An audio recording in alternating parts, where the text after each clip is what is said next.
Il n'y a pas de mots pour décrire ce que peuvent ressentir les parents après la perte d'un enfant.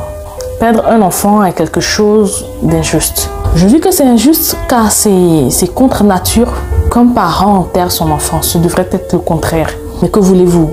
La vie elle-même repose sur une alternance de saisons de souffrance et de saisons de bonheur. De ce fait, il est vraiment essentiel pour les parents qui ont perdu un enfant de trouver l'accompagnement et l'appui nécessaire afin de guérir de la blessure qui a été créée lors de la séparation. C'est la raison pour laquelle dans cette vidéo-là, je vais vous partager 6 conseils qui pourront vous aider à non pas oublier votre enfant qui est parti trop tôt, parce que ce n'est pas possible et ça n'a aucun sens d'essayer d'oublier ce qui est arrivé, d'oublier son enfant et tout, de tout effacer, mais plutôt à créer une forme de résilience et à pouvoir extérioriser la douleur que vous ressentez afin de mieux gérer le deuil.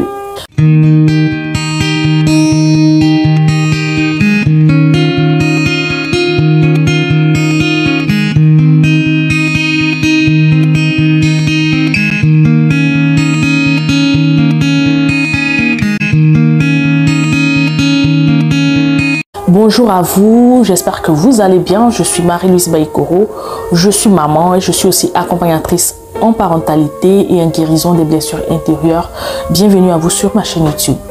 Ici, je vous aide non seulement à devenir un meilleur parent pour votre enfant, mais surtout à créer un caractère de résilience qui vous permettra de surmonter les épreuves du passé, les épreuves du présent et même les épreuves à venir auxquelles vous allez faire face dans votre vie. Si aujourd'hui vous avez décidé de regarder cette vidéo-là, donc de surmonter ce que vous avez vécu, de faire le deuil de votre enfant, cela signifie que vous êtes arrivé à un stade où vous avez compris que la seule option qui s'offre à vous est d'être résilient.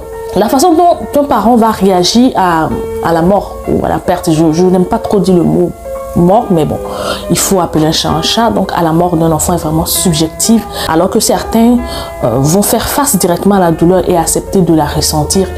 D'autres vont nier ce qui est arrivé et ne vont pas vouloir faire face à la réalité. Donc il faut pouvoir respecter sans juger ces deux façons d'agir là. Ça ne veut pas dire que l'un est fort ou que l'autre est faible. Ça veut juste dire qu'on est différent. Donc le travail de deuil est personnel. Il n'y a pas de formule magique passe-partout pour faire disparaître du jour au lendemain cette douleur extrême qui vous déchire l'âme. Donc les conseils que je vais vous donner, je vais les donner de façon assez holistique en espérant que chacun d'entre vous qui me regarde et qui bien sûr a perdu un enfant ou un neveu ou ce que vous voulez pourra y trouver un conseil adapté à sa situation. Voilà, ça fait mal de l'accepter, mais qu'on le veuille ou pas, qu'on pleure ou pas, qu'on se lamente ou pas, l'enfant il est parti. Et là il faut se poser la question de savoir qu'est-ce que je fais maintenant? Qu'est-ce qu'il me reste à faire? Et c'est déjà un grand pas vers la guérison que de se poser ce genre de questions. Conseil numéro 1, libérez-vous de la culpabilité. Quand on perd son enfant, surtout quand cela a été vraiment brusque et inattendu, on doit se réveiller chaque matin et faire face à la mort de ce petit être ou de cet être qu'on a aimé. C'est comme des coups de poignard que l'on va recevoir en plein cœur. Certains parents en arrivent même à se demander ce qu'ils auraient pu faire pour sauver leur enfant ou pour éviter que cela arrive. Et ils pensent qu'ils ont failli à leur mission de parents. Cette culpabilité peut être consciente ou non. Et si dans votre cas, vous ressentez cette culpabilité, sachez que vous allez devoir travailler pour vous en séparer parce qu'elle va vous faire plus de mal que de bien. Votre mission en tant que parent était de prendre soin de votre enfant, de l'aimer et vous l'avez fait. Mais la mort est un phénomène que personne ne peut contrôler. Et malgré le caractère injuste de cette perte-là, vous n'aurez rien pu y faire.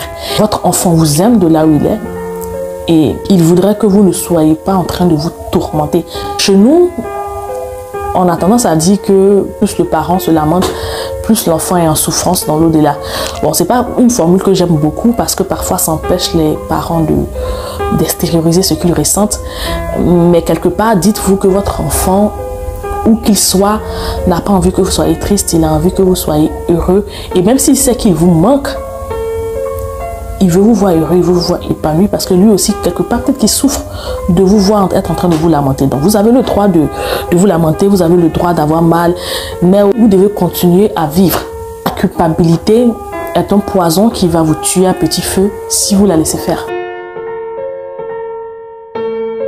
Conseil numéro 2, débarrassez-vous de la peur. De nombreux parents ont peur que le souvenir de leur enfant ne se dissipe avec le temps. Alors ils ne veulent pas faire le deuil de leur enfant parce que pour eux, faire le deuil de leur enfant, ce serait comme oublier son enfant, ce serait comme trahir cet enfant-là et lui dire « Bon, c'est vrai, tu as été dans ma vie, tu es parti, je passe à autre chose. » Alors pour éviter cela, ces parents-là ne vont parler de rien d'autre que de leur enfant. Ce sera la seule chose qui va compter, ça surtout au début. Et puis quand les autres, avec le temps qui passe, vont arrêter de parler de leur enfant, cela va se transformer en une grande souffrance pour eux parce qu'ils auront l'impression que leur enfant a été oublié. Et ce sera un peu comme si on leur demandait de tourner la page et de faire le deuil de leur enfant assez rapidement. Si vous êtes dans ce cas-là, j'espère que cela vous aidera d'entendre que votre enfant demeurera pour toujours dans votre cœur et dans le cœur des personnes qui l'ont connu. Même si c'est un enfant qui est mort in utero, vous avez connu votre enfant, vous avez partagé ce lien-là avec lui. Et c'est ça qui est le plus important. Donc aujourd'hui, s'il est parti, essayez de créer un lien intérieur avec lui. Et c'est possible. Vous êtes sa maman, vous êtes son papa et le lien que vous avez eu avec lui est vraiment très important. Okay? Concentrez-vous sur ce lien-là et ne regardez pas forcément de gauche à droite. Et puis les autres, parfois, ils n'en parlent pas, mais c'est pas parce qu'ils ont oublié votre enfant. Il y a des gens pour qui c'est vraiment difficile d'en parler. Ne vous dites pas, si j'arrête de souffrir, ça veut dire que je l'ai oublié. Non, non, non, non. Son souvenir va demeurer pour toujours avec vous. Donc, embarrassez-vous tant que vous pouvez, petit à petit, à votre rythme, mais ça ne va pas se faire du jour au lendemain, de la peur qui vous empêche d'avancer. Conseil numéro 3, acceptez d'exprimer vos souffrances et vos émotions. Être un enfant, ça fait mal. Ça fait très très très mal. Donc c'est normal que vous ressentiez un mélange de sentiments, comme par exemple de la colère, de la tristesse, du stress et tout ce que vous voulez. Vous avez aussi le droit de vous poser des questions du genre, pourquoi moi? Pourquoi c'est arrivé à mon enfant? Pourquoi c'est arrivé à ma famille? Ça ne veut pas de vous quelqu'un d'égoïste, ce sont des questions qui sont légitimes. Et c'est tout à fait normal de ressentir tout ce mélange d'émotions, la colère et tout, parce que vous êtes un être humain. Donc n'ayez pas honte d'avoir des sentiments en vous. N'essayez pas de les repousser. Ne cherchez pas à soulager ce qui, dans ce moment-là, ne peut pas l'être. Sinon, vous allez imploser. Ce que vous devez faire, c'est juste de trouver le moyen de bien extérioriser vos sentiments. La colère, par exemple, elle ne doit pas rester au fond de vous. Vous devez pouvoir l'extérioriser. Et comme vous n'avez pas à faire du mal aux autres pour ce qui est arrivé, si vous ne voulez pas en tout cas, vous pouvez transformer cette colère-là en combat pour aider d'autres personnes ou d'autres parents qui sont dans votre situation. Vous pouvez aussi écrire des livres pour aider les parents qui vivent un deuil difficile. Vous pouvez dessiner pour exprimer ce que vous ressentez. Voilà, utilisez de l'art comme vous pouvez pour vraiment exprimer cette colère que vous avez au fond de vous, cette tristesse, tout ce que vous voulez. Si au début vous avez envie de vous isoler, faites-le. Vous en avez le droit. Parfois on a envie de s'isoler, parfois on a envie de n'écouter personne. On a envie de rester seul. Ça ne veut pas dire qu'on va se tuer du jour au lendemain, que c'est une dépression. Il faut juste que cela ne dure pas dans le temps. Il faut juste que si vous vous sentez que vous êtes en train de rentrer en dépression, vous ayez ce courage à demander l'aide des personnes que vous avez autour de vous. N'écoutez pas ceux qui vous disent que vous ne devriez pas pleurer parce que les enfants vous en aurez d'autres. Il y en a qui sortent ce genre de phrases vraiment maladroites. Voilà, ne pleure pas, tu vas avoir d'autres enfants. Oui, elle va avoir d'autres enfants ou elle a d'autres enfants, mais un enfant, il est unique. Et même si après sa mort, on en a d'autres, ou même si après sa mort, il y a ses frères et soeurs qui sont là, son souvenir ne disparaîtra jamais, ou sa perte ne sera pas moins douloureuse pour autant. Okay? Chaque enfant a sa personnalité, chaque enfant est différent. Les enfants ne sont pas des objets. J'en ai 4, si un des objets se perd, ça va, ça passe. Non. Un enfant, on bâtit une relation avec son enfant. Même si on en a 10, on bâtit une relation avec chacun de ces 10 enfants. Okay? Donc vous avez le droit d'avoir mal, vous avez le droit de pleurer quand c'est difficile. Mais ne vous laissez surtout pas gagner par l'amertume et toutes ces choses-là qui peuvent causer votre perte. Si vous vous rendez compte que ça commence à ne plus aller, que vous ne savez plus quoi faire, tournez-vous vers des personnes qui seront susceptibles de vous écouter, de vous comprendre sans vous juger, mais surtout de vous aider. Conseil numéro 4, acceptez d'en parler. La mort d'un enfant est un sujet tabou dans de nombreux endroits, dans de nombreuses sociétés, de nombreuses communautés. Donc de ce fait-là, il n'est pas admissible pour des parents dont les enfants sont décédés d'en parler. Parfois même quand tu en parles trop, on dit oh laisse l'âme de l'enfant se reposer, mais on a besoin d'en parler. La Bible dit qu'il y a un temps pour toutes choses, il y a un temps pour pleurer, il y a un temps pour rire. Quand c'est le temps de pleurer, laissez les parents pleurer. Quand c'est le temps de pleurer, pleurez.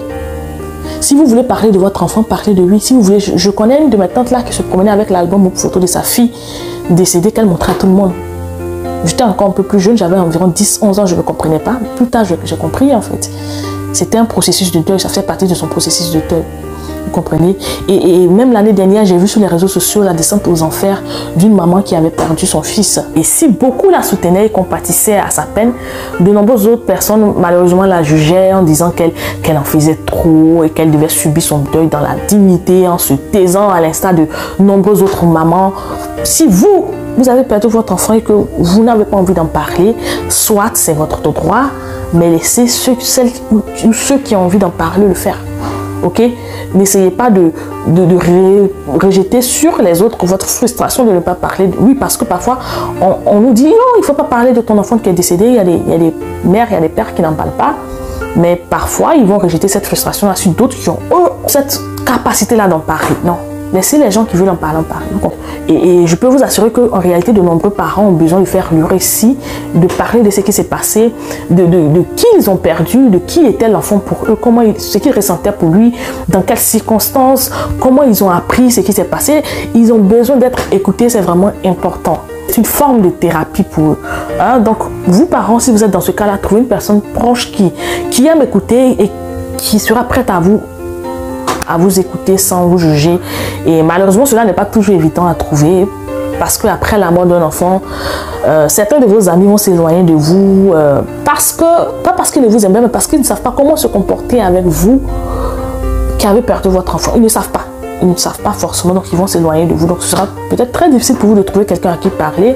Néanmoins, si vous n'avez personne à qui parler, trouvez un groupe de soutien ou un groupe de parole là-bas. Vous allez rencontrer des personnes qui ont vécu la même chose que vous et qui seront prêts à vous écouter sans vous juger. Ou aller directement voir un psychologue ou des accompagnateurs comme moi qui seront prêts à vous écouter, à vous aider, à respecter votre processus de deuil et ne pas vous imposer un processus type.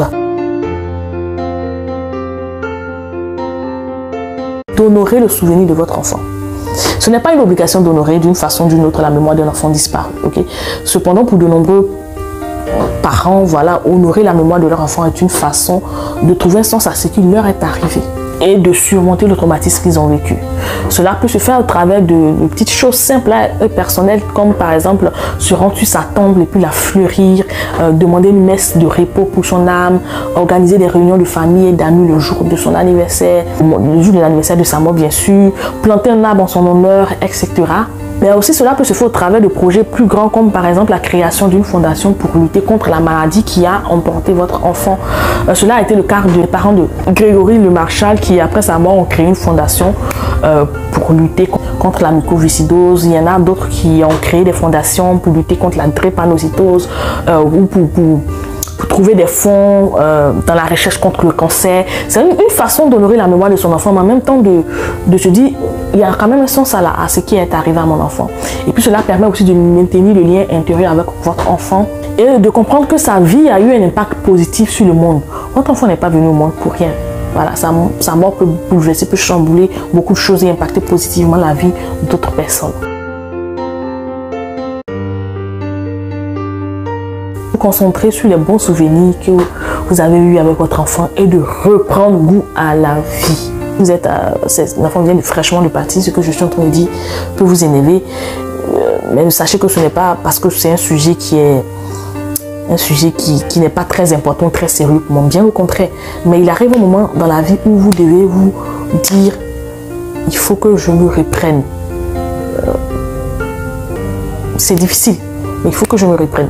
Oui, parce que vous avez le droit de rire, vous avez le droit de danser, vous avez le droit d'aimer à nouveau après la mort de votre enfant sans pour autant vous sentir coupable, sans pour autant avoir l'impression que vous êtes un mauvais parent. Okay? Votre enfant a illuminé votre vie et y a laissé de beaux souvenirs. Accrochez-vous à ces souvenirs-là. Quand je parle de s'accrocher, je ne parle pas de vivre que sur ces souvenirs-là. Je parle de se souvenir de ce qu'il était, de sa façon de rire. Aujourd'hui, il y a des vidéos, il y a des photos qu'on garde de l'enfant Voilà, si vous pouvez, parce qu'il y a des parents qui ne peuvent pas, c'est difficile pour eux de regarder ces vidéos-là. Si vous ne pouvez pas, vous en avez le droit, ok? Quand vous serez assez prête, vous pourrez les regarder, ou si vous n'êtes jamais prête, ça dépend de vous, mais tant que vous ne pouvez regarder ça, ces vidéos, parlez-en avec les gens qui l'ont connu, riez et tout, en son honneur, buvez en son honneur. Une fois qu'on arrive à ce stade-là, les choses ne seront pas forcément toujours faciles, hein, dans la mesure où il y a des jours qui vont être vraiment difficiles pour vous, par exemple le jour de son anniversaire de naissance, les jours de Noël s'il était encore petit, ou même quand vous allez voir ses amis, avoir leur diplôme, se marier, etc., la douleur va refaire surface. Parce que parfois, on se dit, s'il était là, il aurait eu 20 ans, il aurait eu 24 ans, il serait peut-être marié, quelle vie est-ce qu'il aurait? C'est normal qu'on pense à ce genre de choses car nous sommes tous des êtres humains. Voilà, vous allez peut-être de temps en temps faire des petites dépressions, avoir des envies suicidaires, ça arrive. Mais sachez que vous allez vous en sortir. Vous êtes fort et vous êtes forte. On ne guérit jamais réellement de la douleur d'avoir perdu un enfant, comme je le disais tantôt. Même celui qu'on n'a pas réellement connu, l'enfant qu'on a perdu, la fausse couche, celui qu'on a perdu à 5 mois, à 8 mois de grossesse, celui qui est mort-né, ça reste toujours une blessure. Mais on a le droit de vivre heureux après cette tragédie-là. Voilà, j'espère que cette vidéo-là vous a aidé. En tout cas, c'est mon souhait. Je souhaite vraiment aider les personnes qui savent qu'elles sont face à des traumatismes et à des difficultés, qui ont envie de guérir.